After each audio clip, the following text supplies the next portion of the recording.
everyone, welcome back to Katarina's Garage. My name is Katarina Lloyd, and today, well, I'm going to be talking about my 81 Mustang here, and some parts I picked up, which you can see a bell housing and an adapter here. So I am that much closer to doing a T5 swap in this car.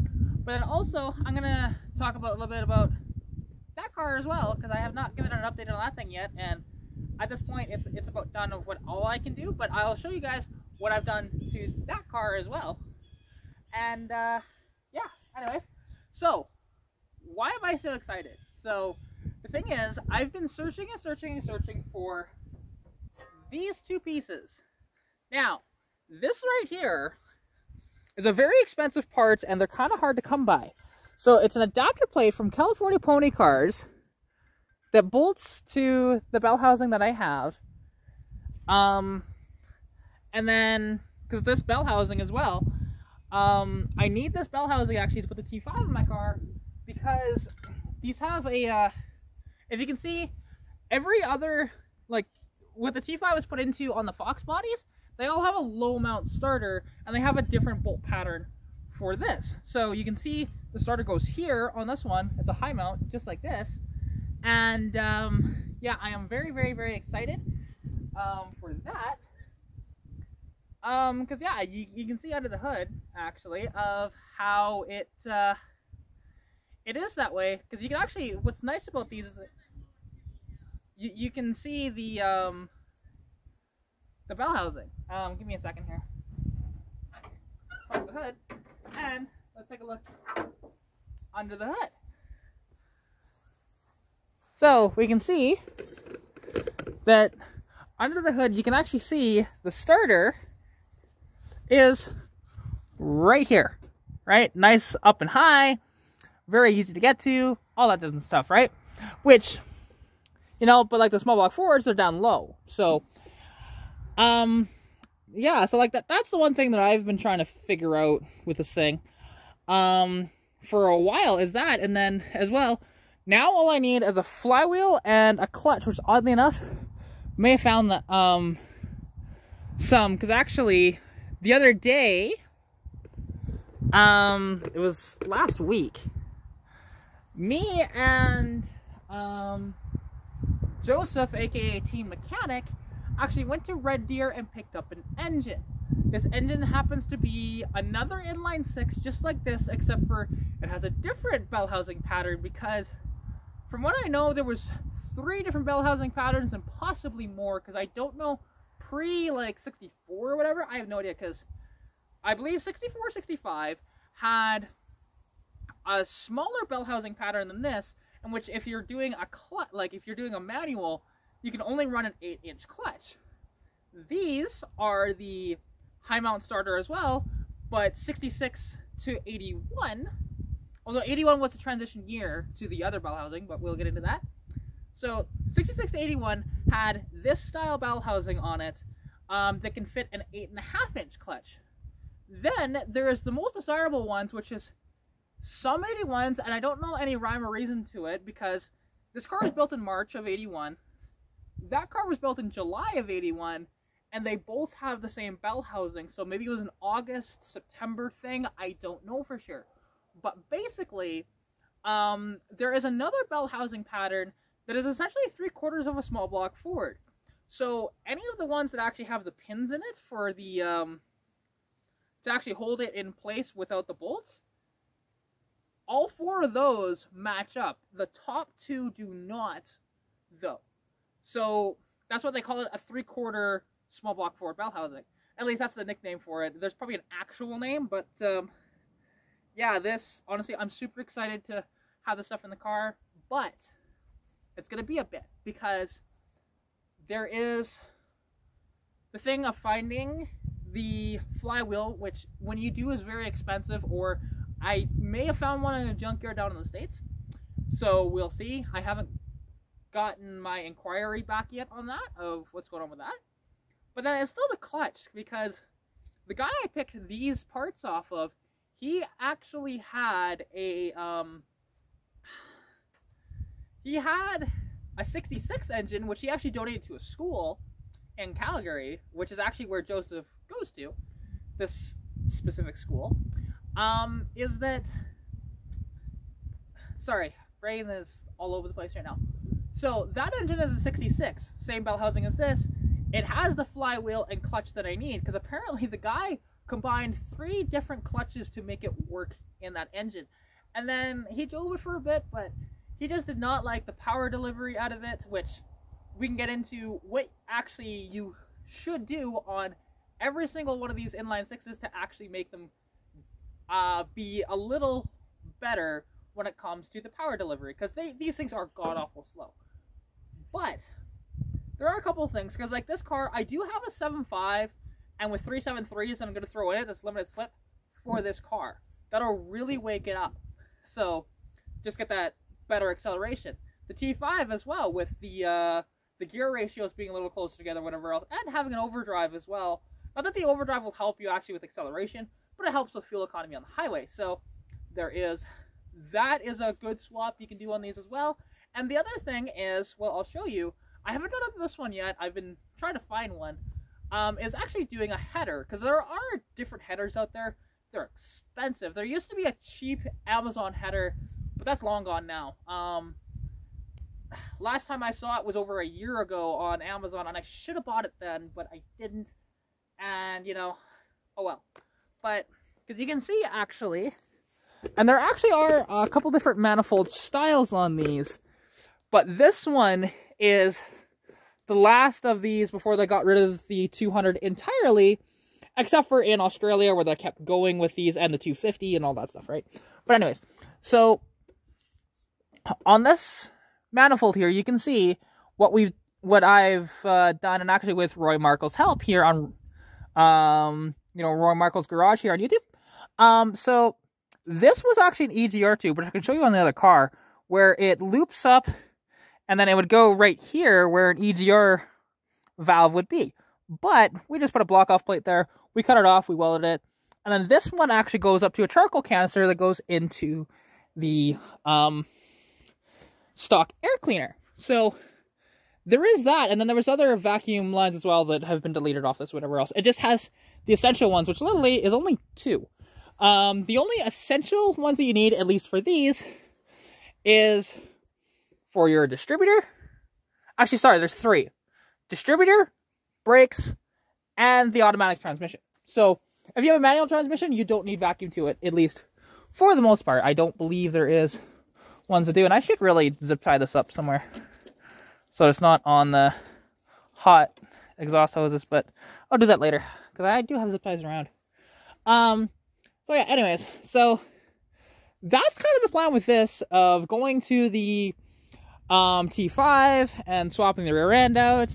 That'll happen hopefully soon, because once I have that flywheel and clutch, I'm going to be driving this to Edmonton, and we are going to be doing the swap with my buddy Keith, where I did the engine swap on my other car. So yeah, and actually this car needs to be delivered to Edmonton soon. But something else I want to show you guys, because this car, I did it last year with, again, Roy Markle's help as well, because I'm not very good when it comes to wiring, I will fully admit. But you can see I finally kind of fixed these a little bit. Now, they're not fully fixed because they need to be turned down some, and the panel is actually glued too high, you can tell. Well, actually, I didn't glue it. I used butyl rubber to keep it in place, and it works just fine. Because I actually had to cut these taillights apart. Now, there's actually a panel here that should be lighting up as well, but it doesn't. However, if we turn on the hazards, this shows it a little better. For whatever reason, the hazards are slow enough, but it's just barely showing this one, right? Just like on this side, it's barely showing it, and then it turns off. So I want that a little slower. See on this side? But I am very, very happy about that on this car. Now, if we take a look, actually, because that's about all I'm talking about this car. However, if we go over to the Capri, because again, this is my friend's Capri. There's been, since it was last on video, actually, I'm not sure what all I've shown other than just in teaser clips and whatever else. not actually as a full video like this. So this is another 1981 Mercury Capri. Like I mentioned, this was made in July of 81. Now, I did sell him these wheels that I just got my money back out of him. He's helped me out so much, so just break even on it, no big deal. But there's a few things, because the reverse lights didn't work, which they do now. And I was going to swap these taillights into Stitch, and then put my 86 taillights into here, and put Stitch's taillights on the 86, but that didn't work out that way. However, where you can see we actually did stuff is underneath the hood. So if we pop the hood here, and you'll see what I have done here. Because now, and this has the problem that seems to plague these little Holly 1 barrels. So that's why the choke is zip tied open. But as you can see on this one, I have deleted the vacuum lines as well off of this. I have not replaced the PCV. It's just I just put a cap on the top part of it. No big deal.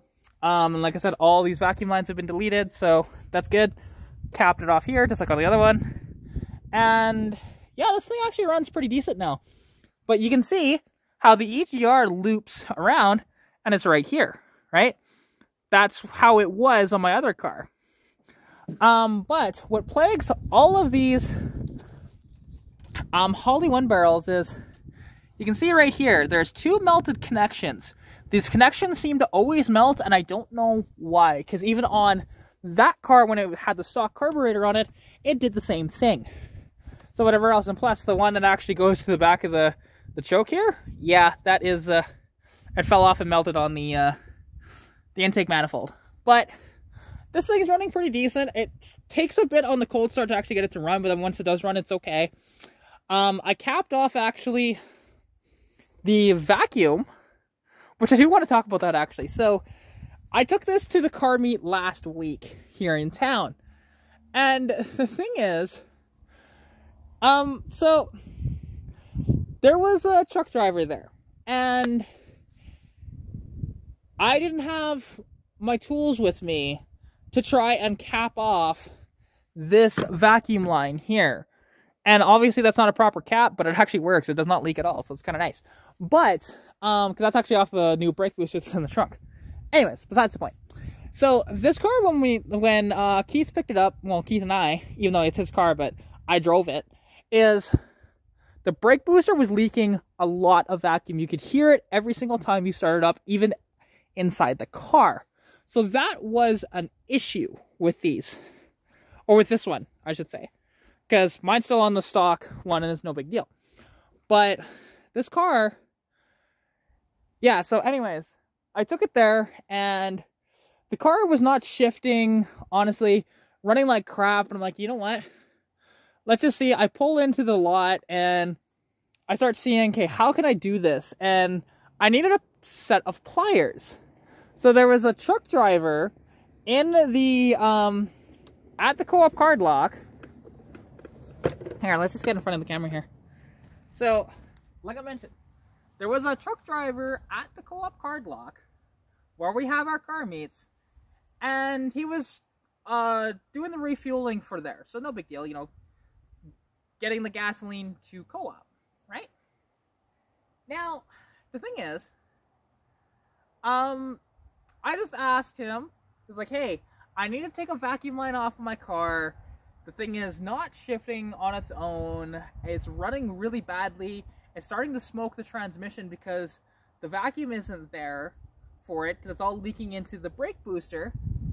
Can I borrow a set of pliers? That's what I asked him. He's like, well, hey, give me 10 minutes and I'll see if I can help you. Okay, so whatever else. About 10, 15 minutes later, he comes by, and I explained it to him like 10 or 15 times. And he asked me, have you called a mechanic? Dude, like, if somebody is articulating it that well, maybe they know what they're doing, right? So regardless, like I told him, I am a mechanic myself, not a licensed mechanic, but I work on my own cars and everything. I kind of know what's going on here.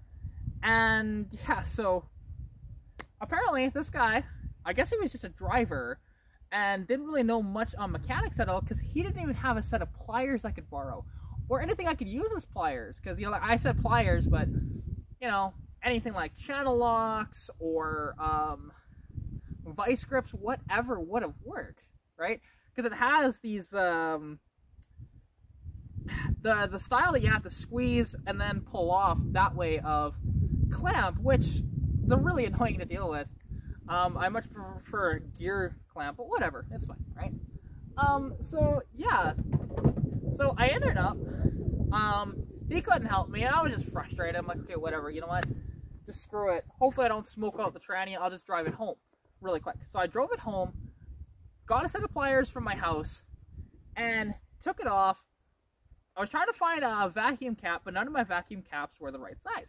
So I said, screw it, and took the cap that's supposed to be, that covers up the vacuum port on the new brake booster in the trunk, and, well, and it didn't really fit. So I had some zip ties. You can see the zip tie on there from earlier. I zip tied it on. It doesn't leak at all. This thing runs better. It's still not perfect, but it runs better, right? And it actually brakes a little better too. So that's nice. It's still not amazing braking, but better braking is good.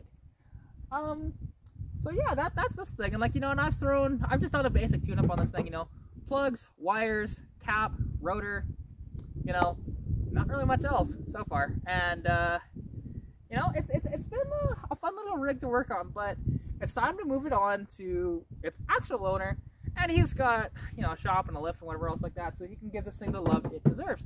Because, I mean, yeah, this is such a good car. Like, now, I think the transmission is done. I think after it ran like it did and it's smoke in the transmission, that might be cooked. You can still manually shift it, but you put it in drive and it does not want to shift at all. So that's a problem. And especially when you've already accelerated and you just have it in drive, and then you press the brake, it will not downshift. It'll actually try and stall out before it actually downshifts. So that's a problem. But, you know, the thing is, in exchange for, oddly enough, because that bell housing and adapter, my buddy Keith is going to get the C4 out of that car and it's going to be put into this car. So, yeah, that'll work good in it, and I'll have the T5 in that car, and I'll be laughing. I'll be having so much fun banging gears in the inline 6 and just having a grand old time. So, yeah, so very soon, hopefully, that T5 swap can be underway, because I know, like, what Joseph was telling me, or Team Mechanic, was that his job is to get that other engine that they have, that 66 engine, on the engine run stand. Now, he has offered up in a potentially, like, he's going to talk to them about it, trading his 65 engine for that 66 engine so I can take the flywheel and clutch off of that motor, right? So, fairly simple, you know, not a big deal. Well, we'll see what happens, you know.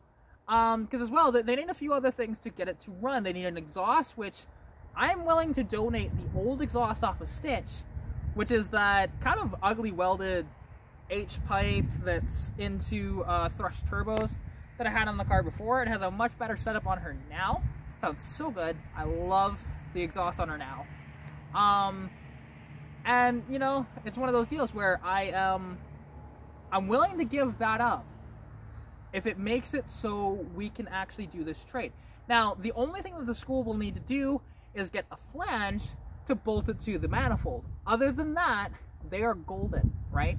So they'll have to weld a flange onto that and bolt it to the manifold. But regardless, that shouldn't be too hard. It's a mechanic shop. I figure somebody's got to know how to weld exhaust in there, but we shall see. So fingers crossed. And they need a rad as well. So I'll see if I can track them down a rad, whatever too. Because if they're able to help me out, I want to help them out, right? And to be honest, like my first high school, our automotive shop class was way underfunded. We had textbooks from like the 70s and stuff like that, which is fine because I mean most of the motors we were working on were just carbureted anyways. But we had to bring in our own engines, and they were supposed to run, which they didn't tell us that. until after the fact. She's like, oh yeah, by the way, need to get these to run.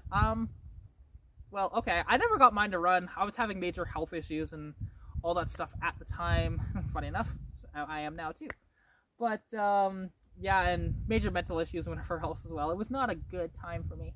But, yeah, so, you know, like even my brother went to that school. My parents got him I think it's a 1.9 or 1.6 liter V6 from a Mazda MX-3. But it needed special tools to actually work on it. So he took it apart as much as he could. But then the school said, oh, sorry, you're going to need another engine. So we found a 300 inline 6 and had to bring that to school, and then he took that apart and put it back together. It's just, God. You know, it wasn't a great setup there, right? So anytime I can help out people, I like to. It's just one thing I like to do. So, and especially if I can be helped out in the process too, it's a win. And especially if I'm doing this as well, I'd be willing to, if I get a car that I don't really care about and I don't have a lot of money into, I would donate it to them as well if they need a car. That's totally fine. Like, I am totally okay with doing that stuff. Because, yeah, like I said, I did not have the opportunities growing up as, so I like to be able to give those opportunities if I can, in my own way. So, yeah, but anyways, I've rambled on long enough, I think. I will, end the video here. I really appreciate you all watching my videos. Honestly, seeing your comments or whatever brightens my day. And, yeah, I'm still dealing with my health issues, but, I figured out ways to have it a little more in check, so I shouldn't have as many episodes, although I've been having more episodes of stuff or whatever. However, I will say, if you are in Cremona, Alberta, tomorrow, which actually, this video will be uploaded, I guess, overnight for tomorrow, so you won't see this right away. I'll put up a short video as well to kind of explain what's going on. Because in Cremona tomorrow, I'm going to be there with one of my cars. I'm not sure if I'm going to take that one or if I'm going to take my 86 yet. I am not too sure, but, you know, I haven't decided yet. However, yeah, I'm just, you know, we'll see which one I take. But anyways, I hope you guys did enjoy the video. Thank you all so much for watching. Oh, yeah, I should mention, sorry, that Cremona show, it starts at 9 o'clock and ends at 3. They're also giving away a Ford Ranchero, too. You have to buy tickets for it, but, you know, pretty cool car. 351 in Cleveland. I believe it's an automatic. It's got a really rare topper on it. So, yeah, you know, I would love to win that. We'll see. But anyways, hope you guys did enjoy the video. If you didn't know, please like the video. Comment anything you want to see down below. Subscribe to the channel if you haven't already. And as well, if you want to contact me, you can at Katarina's.garage on Instagram, Katarina's Garage on Facebook. As well, follow me on TikTok as well. And check out the description down below as well for... There's a few things in there that explain a little bit of other stuff. And there's a deal with AMS oil that you can get as well. So, yeah. It's all down in the description. Anyways, thank you all so much for watching. I love you all. And I'll talk to you again soon. Bye!